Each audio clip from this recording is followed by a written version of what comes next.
Welcome to Kalos's Gaming Table. I am Kalos. One of the things that I've really been getting into lately is Battletech fiction. I got in on one of the Humble Bundles with a ton of the fiction that has been released for the setting, minus a couple of projects. I know roughly the history of the setting through YouTube videos or deep dives through Sarna, but the fiction really helps flesh out characters and events.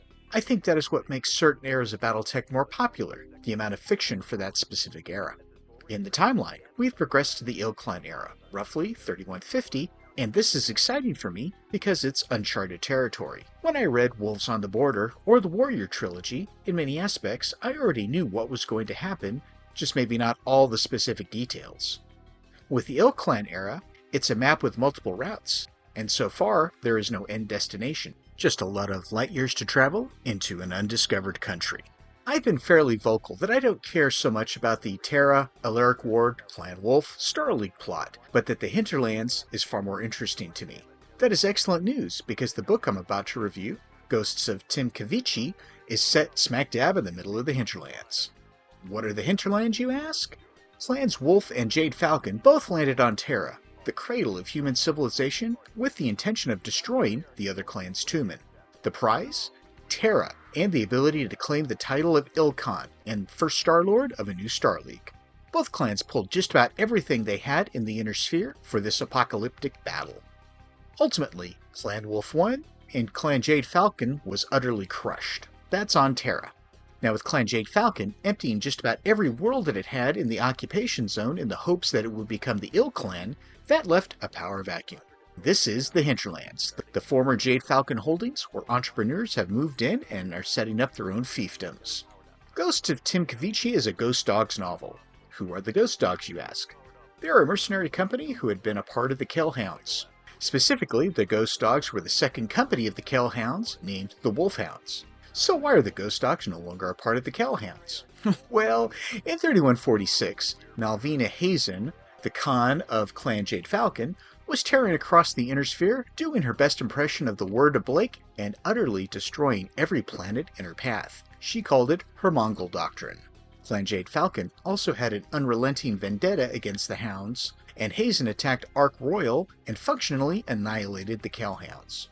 The Wolfhounds were not on Ark Royal during this attack, but were in fact completing another contract. When they returned to Galatea, instead of finding work, the leader of the Wolfhounds, one Major Hank Mallory, received an eyes-only Priority 1 communication from the leader of the Kellhounds, Kalendra Kell, great-granddaughter of Kellhound's co-founding member, Morgan Kell. To avoid any further retribution from Clan Jade Falcon, she disbanded the Kellhounds.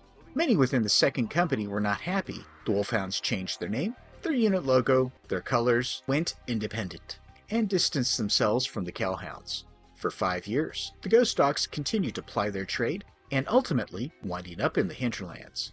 And that brings us to the novel Ghosts of Timkovichi. Ghosts of Timkovichi is written by Brian Young and published through Catalyst Game Labs.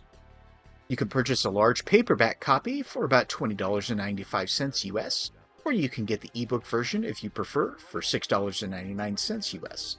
You could pick this up through Amazon or any other vendors that carry Battletech fiction. You can also order a signed copy through Brian Young's website, link in the notes below. I was provided an advanced reader copy of the novel, but there's no compensation for this review. From the back. For the last 5 years, Colonel Hank Mallory has led the Ghost Dogs as an independent unit after Kalendra Kell gave the orders for the Kellhound 2nd Company, 2nd Battalion, to disappear. With the Ark Royal Liberty Coalition coming together, Kell needs all the help she can get and calls Mallory's unit back to service. She has a vital mission for him and his Ghost Dogs that's as personal as it is professional. Liberate the world of Timkovichi, the planet where the Jade Falcons try to annihilate the Kellhounds once and for all. Mallory and his unorthodox unit will have to use every trick in their arsenal to survive this impossible assignment, to avenge the Kellhounds of the past, and build a new future of freedom for those who remain. First off, this is a decently sized book, coming in at 415 pages, according to Amazon. It's also a fast, fun read.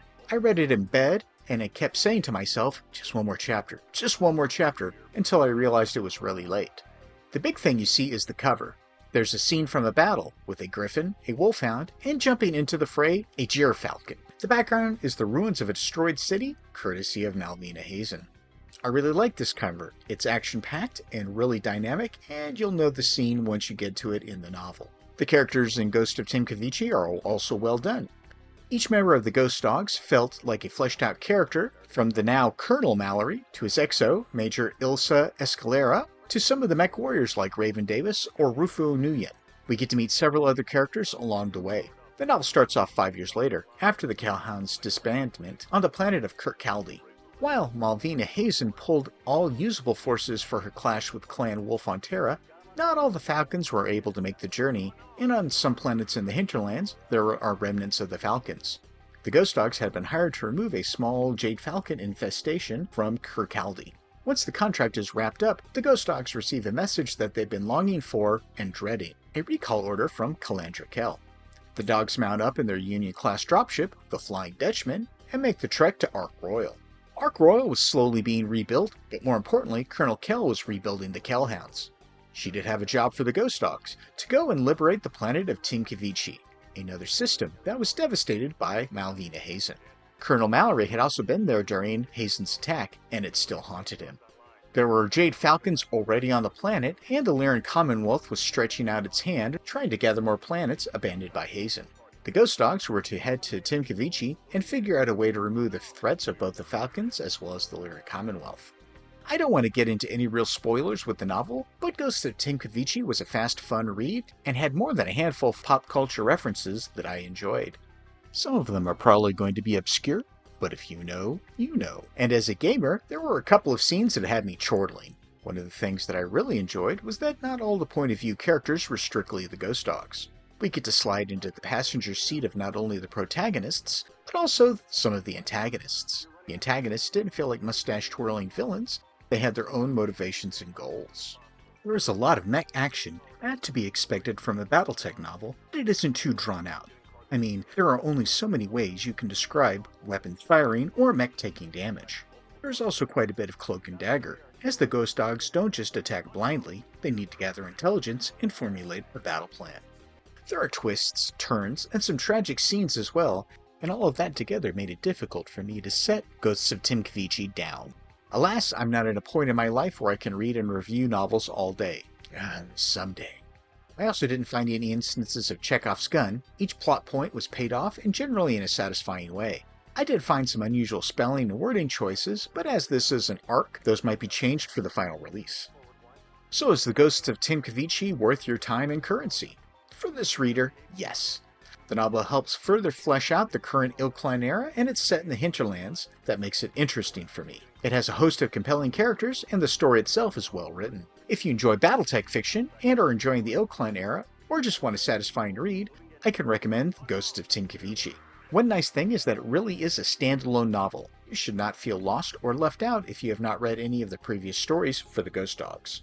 If you do want to learn more about the Ghost Dogs, you can read the novellas Giving Up the Ghost, Let Slip the Dogs of War, and the short story Way of the Ghost Dog, all by Brian Young.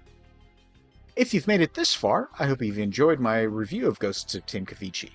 If you did, do me a favor, like the video, subscribe to my channel, and share it with others. This helps my channel grow, and I appreciate it.